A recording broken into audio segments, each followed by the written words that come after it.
name is Joy Duxane, and this is Idealgist News Review for the week. Death toll in southern Kaduna bandit attacks on Monday has risen from 6 to 25. The State Commissioner for Internal Security and Home Affairs, Samuel Arunwa, disclosed this amidst claim by the Southern Kaduna People's Union, SOCAPO, that 5 more, including a pregnant woman, were killed in another onslaught on Zangon Kataf local government area on Tuesday. Arunwa had, while giving an update yesterday on the attacks of 5 communities in Chaiwa Chiefdom in Karu local government area, said that troops averted the thwarted rampage by bandits in Magamiya village in Zango Kataf Council.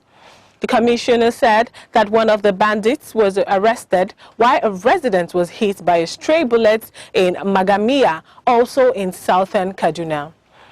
The Kauru local government incidents were in Ongwan, Magali, Kisiko, Kigam and Kokoba communities. Arunwa said in a statement that 3 persons were injured while 65 farms and 63 houses were destroyed by the bandits in the Chawa Chiefdom. The additional information at our disposal brings the total number of those who died in the attacks to 25. 3 persons were injured, 68 farms destroyed, and 63 huts burnt, the commissioner clarified. He also added that the state's emergency management agency had been directed to conduct an urgent assessment of the affected communities. The spokesman of the State Police Command, Mohammed Jalige, could not be reached for the comments on the Sago Kataf attack. The Commissioner of Police in Plateau, Mr. Edward Ibuka, has said that 17 people were killed and 85 buildings burned in the recent attacks in Bassa and Riom local government areas of the state. Ibuka disclosed this on Monday while briefing newsmen at the end of an emergency state security meeting held at the government house, Jos. He said there were attacks in Jebu Miango in Bassa local government area where 5 people were killed on July 31st and 12 others killed on August 1st at Tambora in Riom local government area. There were attacks specifically at Jebu Miango on Saturday night, July 31st, in which 5 people were killed and about 85 buildings burnt. The next morning, the attacks continued at Tambora in Rion local government area, where 12 people were killed and some houses destroyed, he said. The police commissioner disclosed that some security personnel were also killed in the attacks. He said that Government Simon Lalong was given an order for the security personnel in the state to ensure that the situation was brought under control and to fish out the attackers. His Excellency, the Governor, has read a riot act to us that we should move out and within 2 weeks bring to book all those that have perpetrated the attacks. This would be done, he said. He warned that investigators of reprisal attacks would not be spared, saying human life is sacrosanct. Nobody can take it at will. There is a government on ground and lawlessness would not be accepted, he said. Earlier in his remarks, the governor had said that the meeting was convened to quickly address the security situation and chart strategies to nip crisis in the bud. The All Progressives Congress and the People's Democratic Party on Monday chided former chairman of the Independent National Electoral Commission, Professor Atahiru Jega, for calling on Nigerians to ditch both parties in 2023. The governing APC and the opposition PDP, in separate statements in Abuja, dismissed Jega's calls as misguided. They were both reacting to an interview granted the BBC Hausa service by the former INEC boss, monitored in Abuja on Monday. In the interview, Jega enjoined Nigerians not to trust either party with power come 2023 because they both failed when given the opportunities to serve. He said that both political parties had been tried and had failed to deliver over the last 20 years. Jega likened both parties to Siamese twins in the issue of corruption, noting that the Nigerian nation would be better off with a credible alternative platform which the People's Redemption Party offers. The former INEC helmsman said the bad things these parties committed in those past years, Nigerians should never give their trust to the parties again. It is now very clear that the parties would never change, even if they are given another chance. He also pointed out that the two parties were two sides of the same coin because persons hitherto vilified as corrupt within the PDP slipped slid into the APC and continued business as usual. Chairman of the National Drug Law Enforcement Agency, NDLEA, Brigadier General Moba Marwa, retired, has lamented the high prevalence of the drug abuse in Ogun State and sought for the support of the state government in the agency's efforts to combat drug abuse in the country. According to Marwa, the prevalence of drug abuse in the southwest zone of the country is 22.4%, of which Ogun accounts for 17% of the prevalence in the region.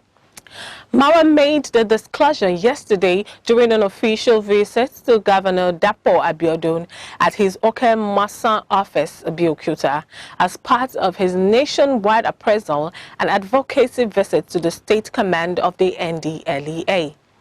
The NDLEA boss, who requested for land to build barracks for its personnel, said, "With the huge prevalence of drug abuse in the country, I want to solicit Your Excellency's support in combating the menace in the state. As we all know, drug abuse destroys life, community, and it has no respect for age, gender, and religion. Hence, the need to engage critical stakeholders in the fight to stem the tide of this social menace." There was free flow of tears and expression of grief in Uyo, Akwa Ibom state capital, as the bodies of 5 prospective National Youth Service Corps members, NYSC, who died in a road accident in Okoro twist of fate, arrived the state for interment in a C-130 Nigerian Air Force jet marked NAF 917 and landed at the Victor Atta International Airport, Uyo, around 12:19 p.m. yesterday. Many couldn't hold back tears as the borders draped in the national and NYSC flags were lowered from the jet. The finality of a botched dream for the young lads who had looked forward to donning the NYSC khakis and serve their fatherland for a year sunk in as gloom enveloped the airport. The deceased, who were on their way to the NYSC camp in Katsina State, were involved in an accident along Abaji-Kwale Expressway, Abuja. The deceased included Innocent Upere and Victor Okpan, both graduates of Mass Communication, Akwa Ibom State Polytechnic, Miracle Asokwo, graduate of Psychology, Stella Ekiko, graduate of Sociology and Anthropology, and Coleman Ezurike, graduate of History and International Studies. The 3 were graduates of the University of Uyo. The bereaved families ordered that government should henceforth provide organized transportation and liaise with registered transport companies to convey core members to their various destinations. Speaking, Reverend Isaiah Ekanem, an uncle to one of the deceased, Victor Akpan, charged governments to post core members within their geographical zones to avert such occurrences.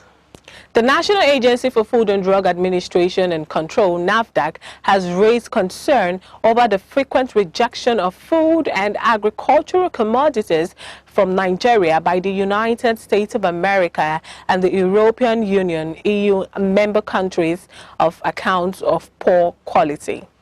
The Director General of NAFDAC, Professor Moji Adeyeye, raised the concern while speaking on quality and safety of export food trade at a virtual technical roundtable meeting with other federal government agencies, including Federal Ministry of Agriculture and Rural Development, MARD, and many others yesterday.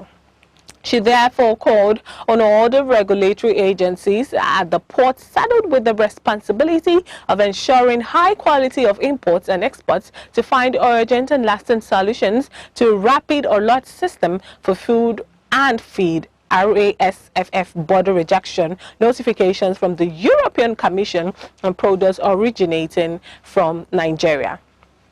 In a statement by NAFDAC resident, media consultant Shayo Akintola in Abuja on Sunday, Professor Adeyeye lamented that the volume of food and agricultural commodities from Nigeria that is currently facing challenges at entry points in some countries in Europe and the United States of America, where they have been repeatedly rejected and which has become a great issue of concern.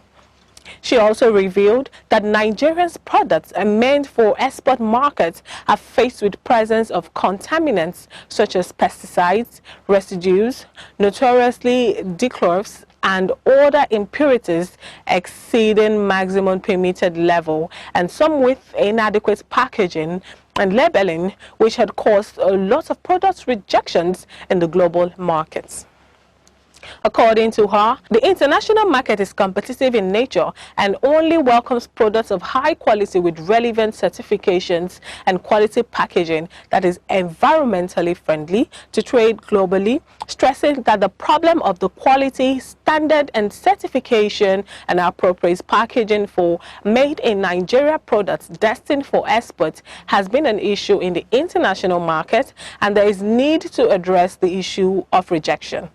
The NAFDAC boss disclosed that the agency has over the years intervened to assist Nigerian exporters to meet with international regulations, thereby creating employment and earning foreign exchange for Nigeria. The Inspector General of Police, IGP Usman Alkali Baba, has recommended the immediate suspension of DCP Abakari, the head of the Police Intelligence Response Team, from the service of the Nigerian police force, pending the outcome of an ongoing internal investigations touching on him. This was disclosed in a statement signed by CP Frank Mba, First Public Relations Officer, on Saturday. According to Mba, the IGP, in his letter to the Police Service Commission dated 31st July 2021, noted that the recommendation for the suspension of the officer is in line with the internal disciplinary processes of the force. The IGP further noted that the suspension is also expected to create an enabling environment for the NPF Special Investigation Panel to carry out its investigations into the weighty allegations against DCP Abakari without interference.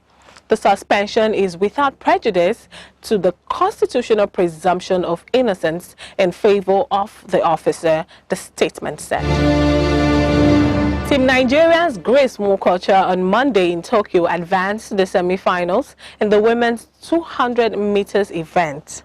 Nwokocha ran a personal best of 22.47 seconds to finish third in Heat 1 of the event to gain one of the automatic tickets to the semi-finals.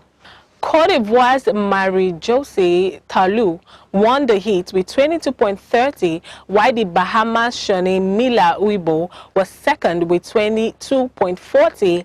In the same vein, Blessing Oborodudu advanced into the semi-finals in the wrestling 68 kg event after a hard-fought 3-2 win against Miriam Zumanazavora. Earlier, she defeated Azerbaijan's Elis Manulova 13-2 in the quarterfinals. Blessing Oborodudu is now guaranteed a medal, while Nwokocha is also a prospective medal hopeful.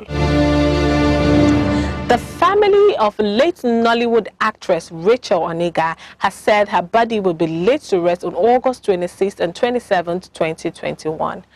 The deceased son, Tunji Oniga, made this known in a telephone interview with the news agency of Nigeria, NAN, on Wednesday in Lagos. Mr. Oniga said the wake would be held on August 26th at her residence in Magodo, Lagos State, while her remains will be buried on August 27th at a cemetery yet to be disclosed by the family. He said he was yet to come to terms with his mom's death, as it was shocking to many, including him, because she cared about people's well-being. My mother's death is shocking to me. In fact, I don't believe she is dead. When I see her phone ring and she is not there to take the call, the reality will dawn on me. She was a philanthropist who was always bothered about the needs of others, he said. Singer, actress and entrepreneur Rihanna has put in a lot of hard work, and now she's a billionaire. Forbes estimates the Grammy winner's worth is now $1.7 billion, making her the wealthiest female musician in the world and second to Oprah as richest entertainer. While Rihanna is known for her #1 hits like Work, Umbrella, and We Found Love, and starring in big-budget films like Ocean's 8, she is also a fashion icon. Rihanna joins the coveted Forbes list as one of the Hollywood's most successful female self-made entrepreneurs that includes Kim Kardashian and Kylie Jenner. Many thanks for watching. Follow us on all our social media platforms. My name is Joy Duke saying